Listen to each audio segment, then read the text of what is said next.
Hey, what's up and welcome along. I'm Mr. B. I'm the host of Podcast Tea and Tech with myself, Mr. B. It's a podcast where we talk all things tech, all whilst enjoying a nice cup of tea. And I thought I would just put a video together explaining how you can start a podcast and just how simple and easy it is. What you need, what you don't necessarily need, what's an advantage to have, and what's a wish list that you should really be looking for in the future. Main thing is just how easy it is to get started. And you can do it straight from your phone or from your iPad, and it's that simple. So let's get into it.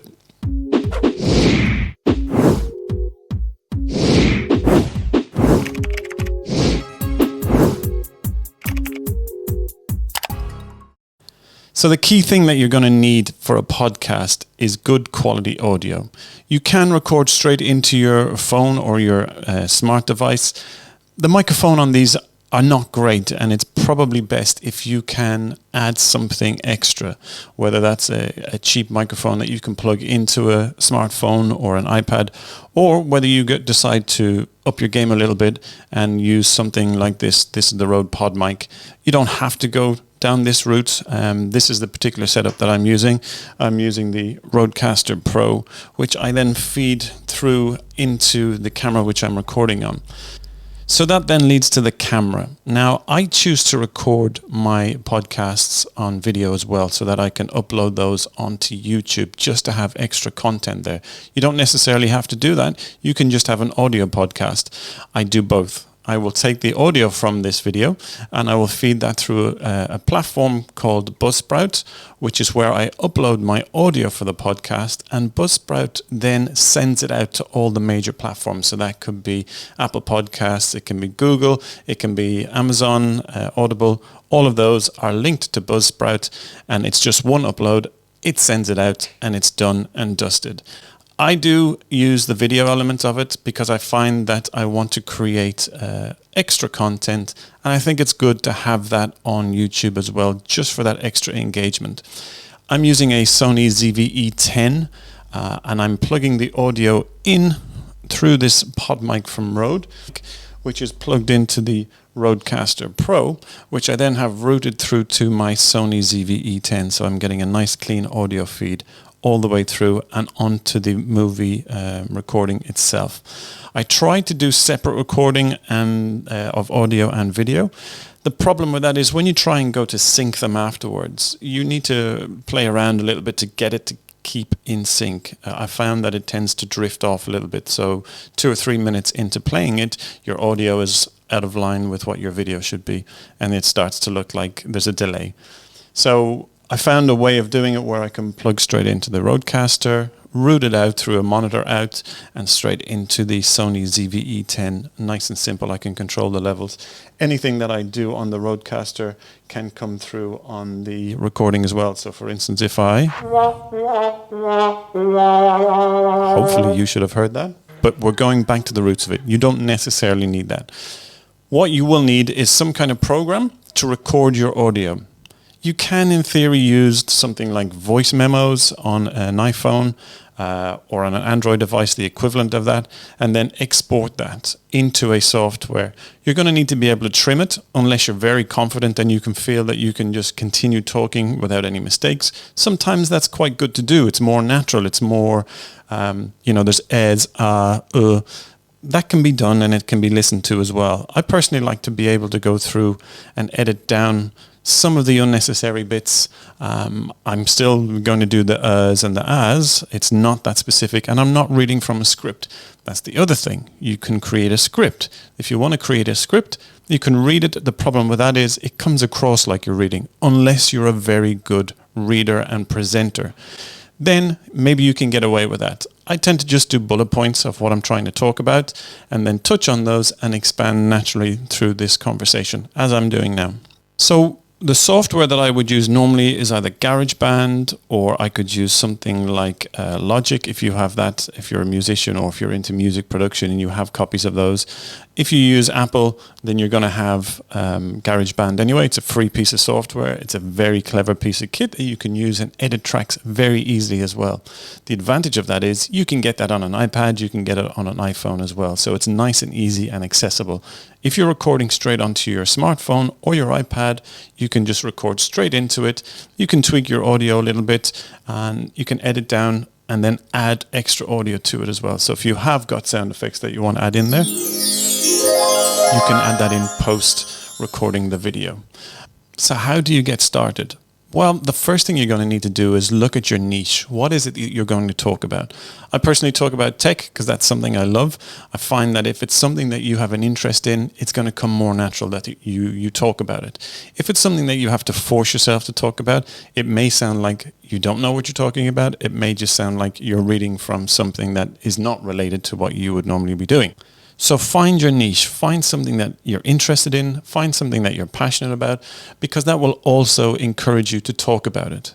If you know something and you're interested in a sport and you want to talk about that sport, it's going to come naturally to you because you're passionate about it. If you're into breaking news, then there's copious amounts of websites that you can review and look at to get your content to use within your podcast, if that's what you want to discuss. If you're into something that's a little bit more advanced, then maybe you could look into doing some kind of tutorial over a podcast with the video. Video always helps with tutorials, I think. So if you're doing some kind of tutorial podcasts, then it kind of becomes a video, I would say, more so than a podcast, but you can still export that audio into the podcast as well. So the key things you're going to need: a smart device or a computer, a microphone, unless you're going to use the inbuilt microphone on that smart device and computer. Some kind of platform to upload to. I would suggest Buzzsprout. Very easy, very user-friendly. And then you will need to connect your account, so your Apple account, an Amazon account, Audible. And these are easy to set up, and you just link them to that Buzzsprout website, as I said. If you're going to do a video podcast, again, you can use a smartphone. It doesn't have to be a camera. It doesn't have to be fancy.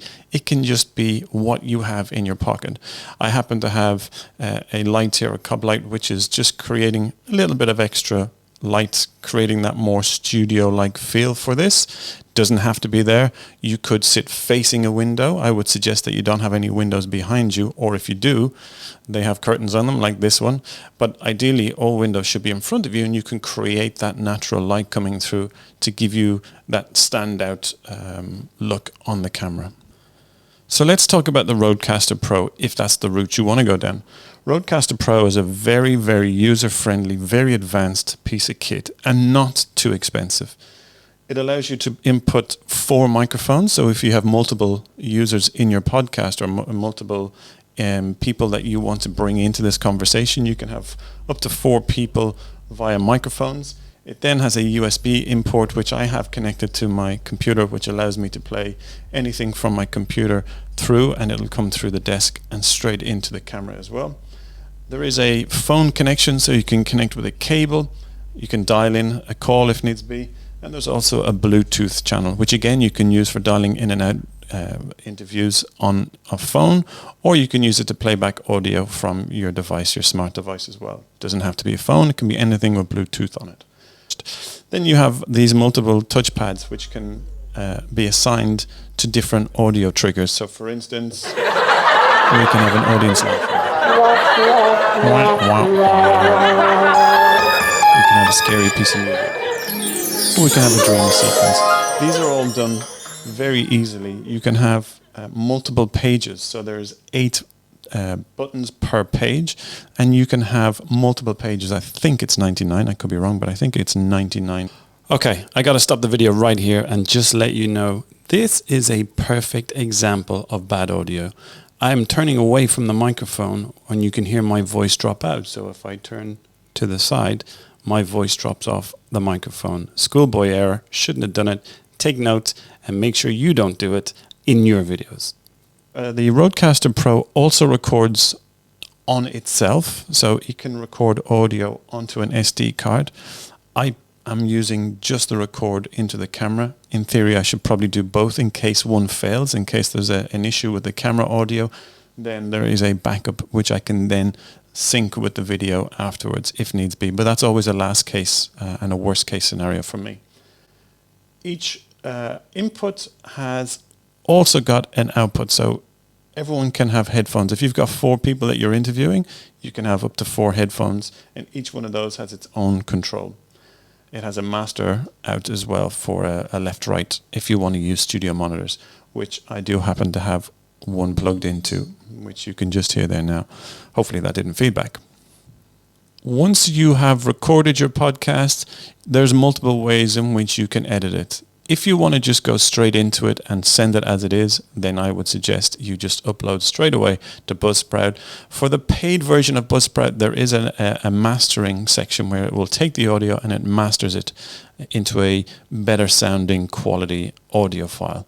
If you're using the free Buzzsprout, then that option is not available, and you're also limited to the amount of podcasts that you can upload per month, as in the time that you can upload per month, not necessarily the amount of podcasts. Depending on how long your podcasts are, you will have only an X amount of time that you can upload to.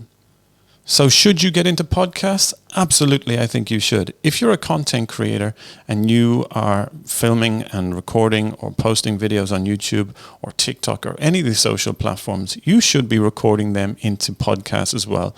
Podcasts is one of the biggest ways to get your content out, especially in North America. Everybody in North America seems to get in their car and listen to a podcast on their way to work. It's a side of the market that really hasn't been tapped into a huge amount yet. Yes, there is huge amounts of listeners every day to podcasts, but only now are more and more people thinking about creating a podcast. I follow a lot of tech guys on YouTube who would be hugely successful on YouTube who have only just recently come out with podcasts. Why? Because it's more content. It's another way of getting their name and their content out there. It's definitely worth looking into. It's nice and easy to do. If you're filming yourself, you might feel a little bit uncomfortable, but that will change over time. Yes, you're going to make mistakes. I still make a lot of them. I've made a few of them in this video, in this podcast itself. But is it worth doing it in the end? Yes. So is it worth doing a podcast to make money? Well, the short answer is it's difficult. Is it possible? Yes. Podcasts differ from YouTube videos, whereas with YouTube, the amount of views and the amount of time that's watched creates more revenue, more income for you once you've hit a threshold, obviously, of your 1,000 subscribers and your 4,000 hours of watching. Once you've broken that threshold, then you can start to monetize your videos. With podcasts, it's slightly different. Don't expect to be getting hundreds and hundreds of downloads of your podcast every day or week. Podcasts are measured slightly different. And I read somewhere that a very successful podcast will only get maybe 50 downloads a week. A lot of people think that podcasts is related to YouTube and the same principle. It's not. How you make money from your podcast is create that podcast, make it a success, build up an audience, then you target sponsors. You target people who will then sponsor your podcast. The nice thing about the podcast, it's like listening to the radio. Radio always has adverts in between the shows. So in an hour-long show, you probably have 3 sections where it goes to a break, where there's adverts. Same thing for podcasts. You can split it up into as many as you want to create some advertising space in that time and sell it. You obviously need to build up a bit of a brand before you can do that, but I would suggest you get in on it now and build that content up. I started off with very little knowledge of this, and by no means am I an expert on it. And I do it for fun more so than anything else because I enjoy talking about tech. But even still, I get quite a few downloads of my podcasts over a period of time, which is really interesting. And when you look at the stats of where that is, it's all over the world. It is a whole new demographic and a whole new market that wasn't available to me with my YouTube channel. So should you create a podcast? Absolutely. You should do it, and you can start now. It's that simple, but give it time. Don't expect everything to happen so quickly. It's going to be difficult. It's going to take hard work, like anything. But once you get there, you will enjoy it. I am still doing it. I am still sticking to it. By no means am I a successful podcaster, but my aim is to get there.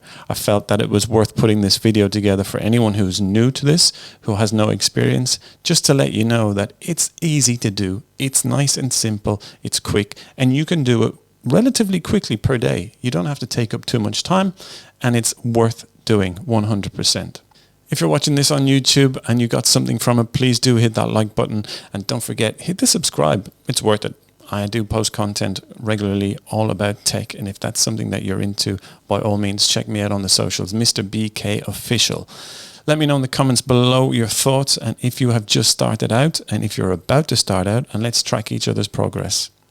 Thanks for watching, and thanks for listening if you're listening on any of the podcast platforms, and I will speak to you and see you soon.